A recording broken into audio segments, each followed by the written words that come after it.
오늘 우리에게 주시는 하나님의 말씀은 신약성경 에베소서 4장 17절부터 32절까지의 말씀입니다. 이제 제가 하나님의 말씀을 봉독하겠습니다. 그러므로 내가 이것을 말하며 주 안에서 증언하노니 이제부터 너희는 이방인이 그 마음에 허망한 것으로 행한같이 행하지 말라. 그들의 총명이 어두워지고 그들 가운데 있는 무지함과 그들의 마음이 굳어짐으로 말미암아 하나님의 생명에서 떠나 있도다. 그들이 감각 없는 자가 되어 자신을 방탕에 방임하며 모든 더러운 것을 욕심으로 행하되 오직 너희는 그리스도를 그같이 배우지 아니하였느니라. 진리가 예수 안에 있는 것 같이 너희가 참으로 그에게서 듣고 또한 그 안에서 가르침을 받았을진데 너희는 유혹의 욕심을 따라 썩어져가는 구습을 따르는 옛사람을 벗어버리고 오직 너희의 심령이 새롭게 되어 하나님을 따라 의와 진리의 거룩함으로 지으심을 받은 새 사람을 입으라. 그런즉 거짓을 버리고 각각 그 이웃과 더불어 참된 것을 말하라. 이는 우리가 서로 지체가 됨이라. 분을 내어도 죄를 짓지 말며 해가 지도록 분을 품지 말고 마귀에게 틈을 주지 말라. 도둑질하는 자는 다시 도둑질하지 말고 돌이켜 가난한 자에게 구제할 수 있도록 자기 손으로 수고하여 선한 일을 하라. 무릇 더러운 말은 너희 입 밖에도 내지 말고 오직 덕을 세우는 데 소용되는 대로 선한 말을 하여 듣는 자들에게 은혜를 끼치게 하라. 하나님의 성령을 근심하게 하지 말라.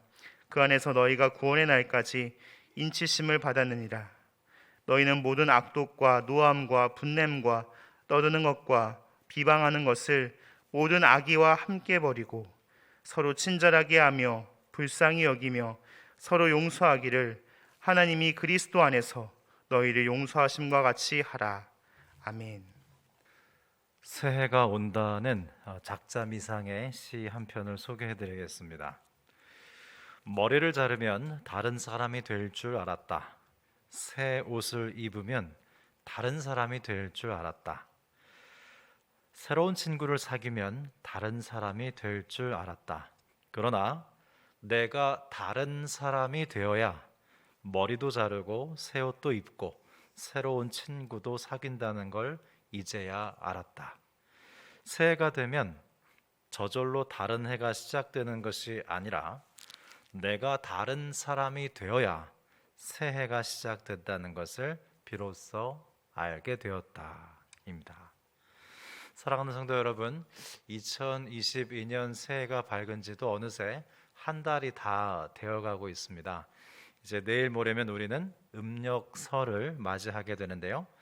매년 새해를 맞이할 때마다 먼저 양력으로 새해를 맞이하고 그 다음에 이제 음력으로 또다시 새해를 맞이하며 다시 한번 새로워질 수 있는 기회를 갖는 것이 참 우리에게 위로와 격려가 되곤 하죠.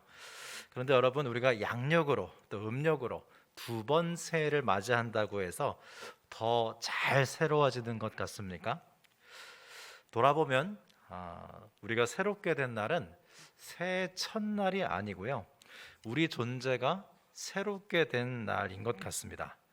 가령 부모로부터 독립했던 그날, 결혼을 해서 한 여자의 남편이 되고 한 남자의 아내가 되었던 그날, 출산을 해서 아빠가 되고 엄마가 됐던 그날, 또 부모님이 돌아가셔서 사실상 고아가 됐던 그날, 나 자신의 존재가 더 이상 전과 같지 않게 바뀌어진 그 날에 우리는 새 날로 기억을 하죠. 그런데 그보다 더 고차원적인 변화의 날도 있습니다. 그것은 다름 아닌 예수 그리스도를 내 삶의 주인으로 영접했던 그날입니다. 혹은 뜨뜻미지근했던 나의 모태신앙이 주님을 인격적으로 만나서 뜨거워졌던 그날이 바로 우리에게 새 날이 아니었습니까? 성경의 인물들도 주님을 만났을 때 한결같이 그날을 새 날로 맞이했습니다. 그러면 우리가 예수님을 구주로 영접하고 교회에 등록하면 완전히 새로운 사람으로 변화돼서 새 날을 살게 되는 것일까요? 저는 결혼 주례를 할 때마다 이 신랑 신부에게 당부하는 게 하나 있습니다. 이 결혼식을 할 때 신랑 신부가요, 서로가 정말 완벽한 나의 짝이라고 기대치가 너무 높기 때문에 그 기대치를 좀 낮추는 당부를 좀 하는데요. 하나님께서 신랑 신부에게 서로를 완성품으로 주시지 않았다는 걸 좀 강조합니다. 그래서 신랑은 평생에 걸쳐서 남편이 되어 가는 거고요. 신부 역시 하루하루 시간 남편에게 어울리는 아내가 되어 가는 것이다. 그런 비커밍의 영성이다. 그게 결혼 생활이다. 이렇게 당부를 하곤 하는데요. 그래서 서로에게 너무 완전을 요구하기보다는 좀 격려하고 너그럽게 기다려 주길 바란다. 그렇게 말씀을 전하곤 하는데요. 알아듣는지는 잘 모르겠더라고요. 마찬가지로 우리는 예수 그리스도를 나의 구원자로 영접했다고 해서 즉시 완전한 그리스도인이 되는 것은 아닙니다. 죄인인데 의인이 됐습니다. 교리적으로 표현하면 칭의고요. 에베소서 1장의 언어로 표현하면 하늘에 속한 복으로 하나님께 선택받았을 뿐입니다. 아직 완전하지 않습니다. 평생에 걸쳐 예수님을 닮아가야 하죠. 그것을 성화라고 합니다. 그래서 오늘 에베소서 4장에서는 옛사람을 벗어버리고 새 사람을 입으라고 말씀하죠. 에베소서 4장 22절에서 24절입니다. 너희는 유혹의 욕심을 따라 썩어져가는 구습을 따르는 옛사람을 벗어버리고 오직 너희의 심령이 새롭게 되어 하나님을 따라 의와 진리의 거룩함으로 지으심을 받은 새 사람을 입으라 그랬습니다. 여기서 새 사람을 입으라는 말씀은 헬라어로 크리스텐타인데요. 즉 창조되었다는 뜻이에요. 새 사람을 입는 것이요, 창조된다는 뜻이랍니다. 요즘 매일 새벽 이사야 말씀을 나누고 있는데요. 이사야에 보면 하나님께서 이스라엘 백성들을 구원하시는 이야기가 등장합니다. 이스라엘 백성들은요, 무려 70년간 바벨론의 포로 생활을 했는데요. 여러분, 한 나라가 70년 동안 역사가 중단됐다는 것은 나라가 없어졌다는 것과 마찬가지입니다. 그런데 70년 만에 구원하셨다. 이건 있을 수 없는 일이거든요. 그 바벨론 강대국 하에 있는 그 노예들을 해방시키는 역사가 일어났다는 것은 하나님이요, 그 구원의 역사를 창조하신 겁니다. 이사야는 그렇게 말씀해요. 왜 어떻게 이렇게 불가능한 구원이 일어날 수 있었냐?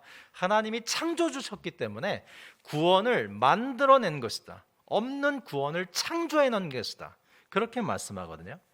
이사야 말씀은 하나님과 우상을 항상 대비시켜 놓고 하나님의 우월성을 강조합니다. 왜냐하면 이스라엘이 자꾸 우상을 섬기니까요. 여러분, 우상은 구세주가 될 수 없어요. 왜냐하면 우상은 창조 능력이 없기 때문입니다.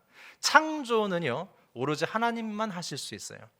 성경에 등장하는 창조하다는 동사의 주어는 모두 다 하나님입니다. 우상은 창조할 수 없기 때문에 구원도 못하는 겁니다. 오로지 창조주 하나님만 구원하실 수 있어요. 그래서 가만 보면 창조와 구원 사역은 같습니다. 하나님께서 창조주이시기 때문에 구원을 창조해내셨어요. 뿐만 아니라 하나님께서 이스라엘을 출애굽시키시고요, 광야 40년 동안 시간을 보내게 하시고 가나안을 점령하게 하시고 분배하게 하시고 또 포로로 끌려가게 하시고, 이 모든 일이 그 자체가 목적이 아닙니다. 하나님은 그 모든 역사를 통해서 이스라엘 백성들을 하나님의 백성으로 재창조하신 것이에요. 그 또한 구원의 역사입니다. 그와 마찬가지로 하나님께서는 지금도 우리도 구원하시고 재창조하시는 거예요. 그게 새 사람을 입히셨다는 뜻입니다. 그래서 여러분, 우리 사랑하는 자녀들을 바라볼 때도 하나님이 이 아이를 구원하신 다음 어떻게 이 아이들을 재창조해 가실까 기대하는 눈으로 좀 바라보실 수 있어야 돼요. 부부간에도 또 친지들이 모였을 때에도 하나님이 우리를 구원하신 다음에 어떻게 하나님의 백성답게 새 사람을 입히시고 재창조하고 계실까, 나중엔 어떤 모습이 될까, 그런 기대하는 눈으로 서로를 바라볼 수 있어야 하겠습니다.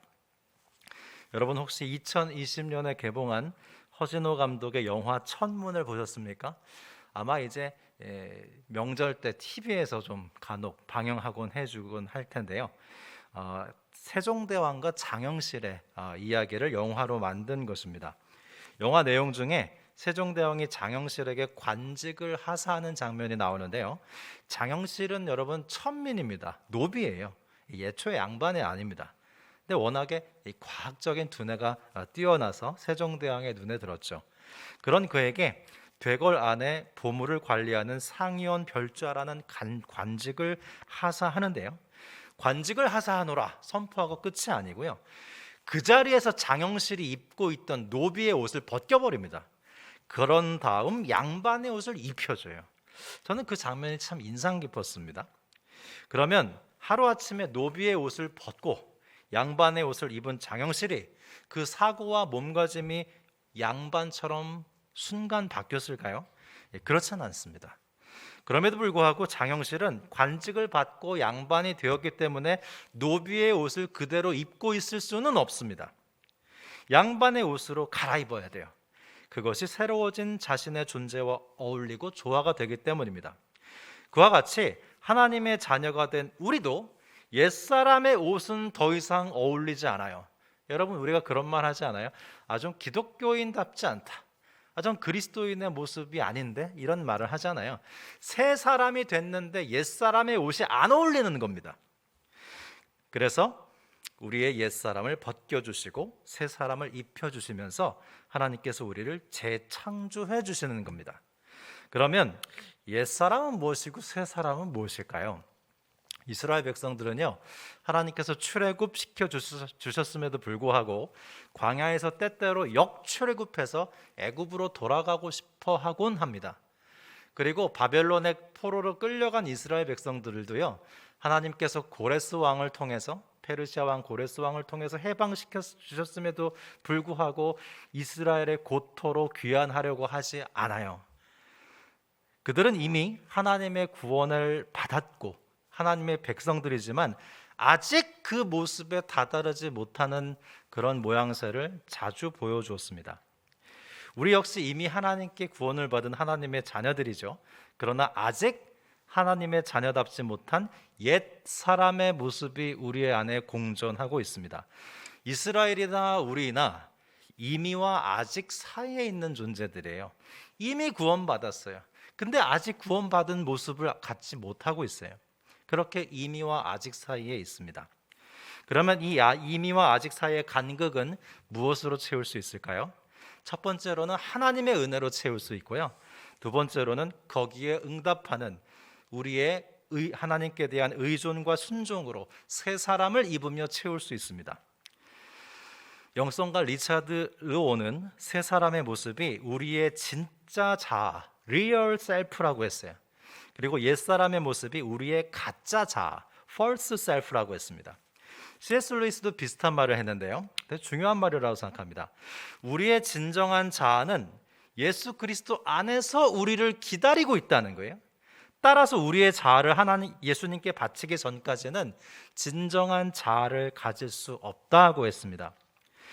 에베소서 4장 5장에 기록되어 있는 옛사람의 모습인 거짓, 분노, 도둑질, 험담, 복수하는 것, 성적으로 문란한 것, 술 취한 모습, 이런 것들이 우리에게 나타날 때마다 이건 나의 가짜 자아로구나, 이건 예수 그리스도 안에 있는 진짜 내 자아가 아니야 라고 외칠 수 있어야 합니다.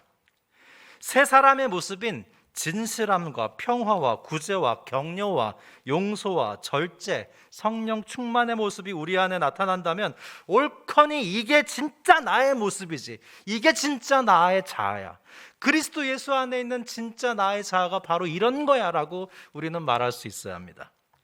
그러면 우리는 어떻게 하면 가짜 자아인 옛 사람을 버리고 진짜 자아인 새 사람을 입을 수 있을까요? 첫 번째는 성례인 세례와 성찬을 통해서입니다. 여러분, 세례와 성찬은 우리 자신과 예수 그리스도의 연합을 도와주는 것인데요. 우선 세례란 예수 그리스도와 함께 죽고 다시 사는 것이 세례입니다. 여러분, 사람이 스스로의 힘으로 정복할 수 없는 두 가지가 있는데요. 하나는 죄이고요, 또 다른 하나는 죽음입니다. 그 누구도 죄의 문제와 죽음의 문제를 해결할 수 있는 사람은 없습니다.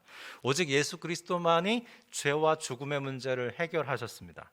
따라서 우리는 세례를 받고 예수 그리스도와 연합하면 죄와 죽음을 이길 수 있게 돼요. 그게 바로 그걸 가능하게 하는 것이 바로 세례입니다. 그래서 세례는 세 단계로 진행되는데요. 첫 번째로는 물속에 잠기는 거예요. 이건 죄에 대한 죽음을 상징합니다. 저는 장로교 목사지만 세례만큼은 좀 침례로 하고 싶다. 그런 생각이 들어요. 이 손 적셔서 이렇게 얻는 거 감이 안 와요. 물에 잠궈야 되는 거죠. 물속에 잠기는 거는 죄에 대한 죽음을 상징합니다. 두 번째로는 물속에 잠겨 있는 시간을 갖는 거예요. 이 물속에 잠겨 있는 동안 옛 사람이 죽는 겁니다. 침례교 목사님들은 이 시간을 좀 오래 가지려고 한다고 해요. 물속에 잠겨 있는 사람은 정말 죽는 것 같지 않겠습니까? 오늘 에베소서 말씀으로 하면 옛 사람을 벗는 겁니다. 세 번째로 물 밖으로 나오는 것인데요. 이건 예수님의 부활의 능력으로 죽음을 이기고 새 생명을 얻는 것을 상징합니다. 에베소서의 언어로 표현하면 새 사람을 입는 것이죠. 이처럼 우리는 세례를 통해서 옛 사람을 벗고 새 사람을 입는 것입니다. 이건 칭의에 가까워요. 리차드 로우는 세례에 대해서 이렇게 말했습니다. 우리가 세례를 받았다면 더 이상 애착을 느끼는 부분을 보호하거나 방어할 필요가 없다. 왜냐하면 우리는 어떤 무진장한 것, 여러분 재밌는 번역이죠. 무진장한 것이 뭐예요? 사전을 찾아보니까 이렇더라고요. 다함이 없이 굉장히 많은 것, 그게 뭐죠? 하나님이에요. 우리는 세례를 통해서 무진장한 것, 다함이 없이 굉장히 많은 것, 하나님과 연결됐기 때문에 우리는 이 땅의 그 어떤 것에 연연할 필요가 없게 됐다는 겁니다. 그게 세례예요. 그래서 세례를 받는 분들에게 제가 이렇게 기도를 해주곤 합니다. 이제 여러분들은 더 이상 스스로를 증명할 필요가 없게 되었습니다. 왜? 무진장한 것, 다함이 없는 하나님과 연결됐기 때문에. 그 다음 우리는 성찬식을 통해서 옛사람을 벗고 새사람을 입을 수 있는데요. 왜냐하면 여러분, 먹는 것은 뇌가 되거든요. 우리는 먹는 것으로 우리의 몸을 구성합니다. 따라서 우리는 성찬식을 통해 예수 그리스도의 몸과 보혈을 먹고 마심으로 새 사람이 되어 가고요. 나 자신을 새 사람으로 구성해 가고요. 우리 자신이 새 사람임을 확인하는 거예요. 그게 성찬식입니다.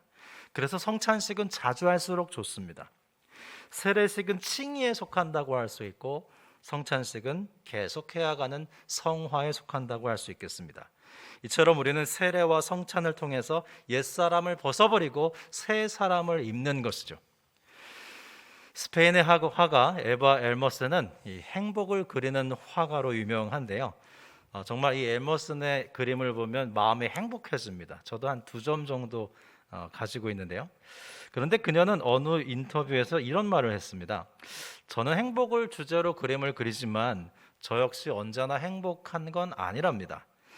제가 행복해지는 비결은요, 힘들고 어려울 때일수록 행복한 그림을 더 많이 그리는 겁니다. 그랬어요.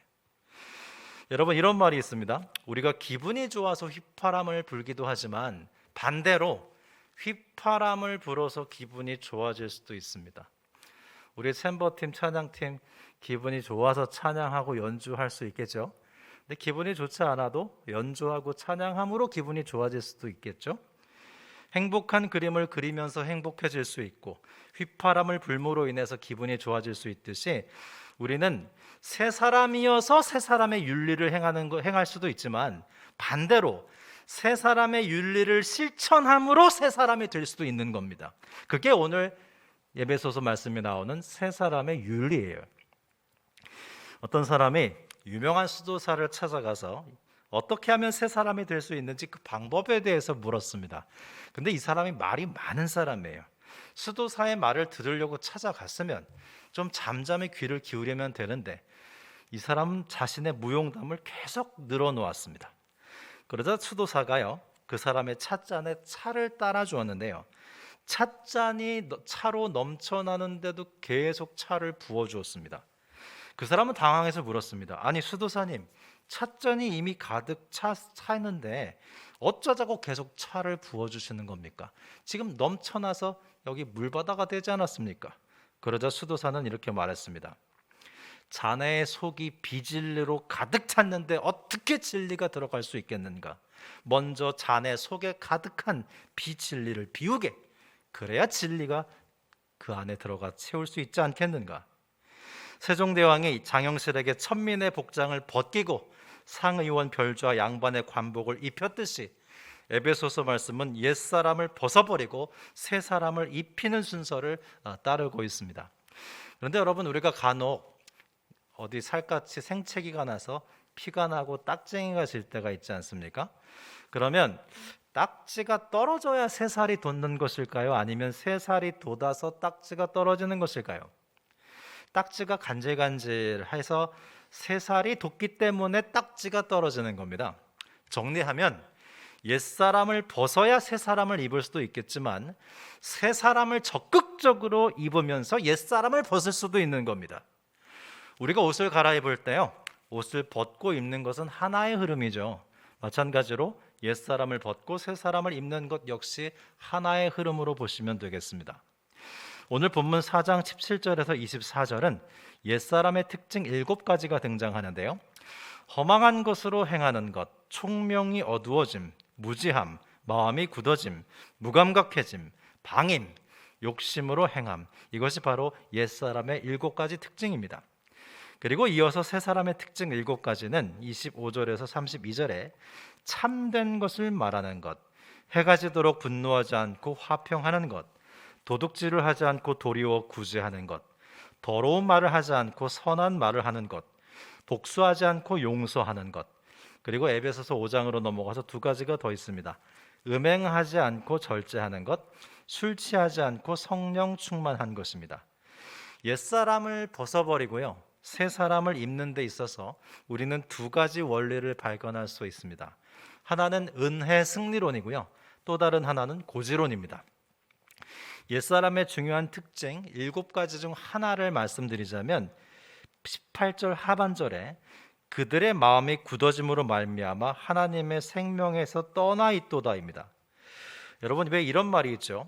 어떤 죄인도요, 일시적으로 죄인이 되는 경우는 없습니다. 즉 사람이 한순간에 단번에 죄인이 되진 않아요. 적어도 몇 번의, 수십 번의, 수백 번의 유혹과 기회가 있었던 겁니다. 그런데 피해야 할 때 피하지 못하고 돌이켜야 할 때 돌이키지 않고 회개해야 할 때 회개하지 않았기 때문에 마침내 마음이 굳어져 버린 거예요. 이것이 옛사람의 특징입니다. 우리는 유혹에 빠지고 난 다음에 때때로 이런 변명을 하곤 하죠. 그땐 어쩔 수 없었어. 난 도저히 그 유혹을 이길 힘이 없었어. 누구라도 그와 같은 상황에서는 나랑 똑같은 실수를 했을 거야. 여러분, 그러나 그것은 사실이 아닙니다. 하나님께서는요, 어떤 경우에도 우리에게 죄에서 이길 힘을 남겨두십니다. 이것이 바로 은혜 승리론이에요. 내 마음이 굳어진다라고 했을 때 이 굳어진다라는 말은 헬라어로 프로세스라고 하는데요, 이건 화석화됐다는 뜻입니다. 우리가 벗어버려야 할 옛사람의 특징은 죄된 유혹으로부터 미리 피할 수 있었음에도 불구하고 한 번 보고 두 번 보고 자꾸만 보고 싶네 하면서 하나님께서 남겨두신 은혜를 붙잡지 못하고 화석처럼 마음이 굳어진 모습이에요. 그 다음 세 사람의 특징 중 가장 강조되는 것은요, 언어 생활입니다. 여러분, 성경은요, 잠언도 그렇고 신구약을 통틀어서 말과 언어에 대해서 대단히 많이 강조하는 걸 볼 수 있습니다. 오늘 본문 25절, 29절, 31절에서도 무려 3번에 걸쳐서 언어 생활에 대해서 말씀하고 있어요. 세 사람의 특징을 말하는 데 있어서 왜 언어를 이렇게 많이 반복해서 강조하고 있을까요? 한번 생각해 보십시오. 25절입니다. 그런즉 거짓을 버리고 각각 그 이웃과 더불어 참된 것을 말하라. 이는 우리가 서로 지체가 됩니다. 29절, 무릇 더러운 말은 너희 입 밖에도 내지 말고 오직 덕을 세우는 데 소용이 되는 대로 선한 말을 하여 듣는 자들에게 은혜를 끼치게 하라. 마지막 31절입니다. 너희는 모든 악독과 노함과 분냄과 떠드는 것과 비방하는 것을 모든 악의와 함께 버리고 그랬어요. 여러분, 사람은요, 생각이 있어서 그것을 말로 풀어낼 수도 있지만 반대로요, 말을 함으로써 생각이 생기기도 합니다. 그래서 별 생각 없이 더러운 말을 하면요, 입이 더러워지고요, 귀가 더러워지고요, 생각이 더러워질 뿐만 아니라 행동도 더러워질 수 있어요. 그게 사람입니다. 그래서 더러운 말은 너의 입 밖에 내지도 말고 라고 했고요, 오직 덕을 세우는 데 소용이 되는 선한 말을 하여 은혜를 끼치게 하라 그랬는데요, 여기서 생각할 수 있는 원리가 바로 C.S. 루이스의 고지론이에요. 루이스는 모든 선과 악이 그 자체로 끝나는 것이 아니라 항상 복리로 증가한다고 했습니다. 가령 여러분, 오늘 내가 명절에 모여서 식구들 앞에서 누군가에게 덕 있는 말 한마디를 했다고 합시다. 그러나 그것은 단지 덕이 되는 말 한마디로 끝이지 않습니다. 그것은 영적으로 악한 영들의 전략적 요충지를 점령해버리는 것과 같아서요, 그 다음에는 더욱 선한 일에 큰 승리를 하게 된다는 거예요. 반대로 말하면 내가 거짓을 말하고 더러운 말을 하고 비방하는 말을 할 수 있겠죠. 그것을 단지 뒷담화한 게 아니고요, 사탄에게 중요한 영적 고지를 빼앗긴 것과 같은 일이기 때문에 그 이후에 그 일로 인해서 더 큰 공격을 받게 된다는 거예요. 이것이 바로 고지론입니다. 성도 여러분, 설 연휴 동안 덕 있는 말 한마디로 영적 고지를 점령해 보실 생각 없으십니까? 이처럼 우리가 옛사람을 벗고 새 사람을 입는다는 것은 참된 것을 말하고 화평하고 구제하고 더러운 말을 하지 않고 선한 말을 하고 용서하는 것을 복리로 증가하게 해서 지속적으로 영적 고지를 점령하는 것이 바로 새 사람을 입는다는 뜻입니다. 성도 여러분, 2022년 새해 어떤 계획을 갖고 계십니까? 옛사람을 벗어버리고 새 사람을 입는, 그래서 중요한 영적 고지를 점령하는 것을 여러분의 삶의 우선순위에 올려놓으신다면 하루하루가 새 날이 되지 않겠습니까? 어느 인디안 소년이 할아버지께 이렇게 물었습니다. 할아버지, 가만 생각해 보니까 제 안에는요, 착한 하얀 개 한 마리와 나쁜 검은 개 한 마리가 살고 있는데요, 이 두 마리가 항상 싸우는 것 같아요. 결국 누가 이길까요? 그러자 할아버지는 답했습니다. 글쎄다, 아마 네가 밥을 많이 주는 개가 이기지 않겠니? 사랑하는 성도 여러분, 새해가 밝았습니다. 옛사람을 벗어버리고 새 사람을 입음으로 진정한 새해를 맞이하는 저와 여러분이 되실 수 있기를 기원합니다. 기도드리겠습니다.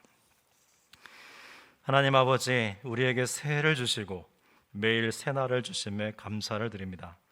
그러나 우리의 존재가 새로워지지 않는 한 우리에게 허락된 새날은 그저 어제와 같을 뿐입니다. 오늘도 우리의 옛사람을 벗겨주시고 새 사람을 입혀주심으로 진정 우리에게 새날이 오게 하여 주옵소서. 예수 그리스도의 이름으로 기도드립니다. 아멘.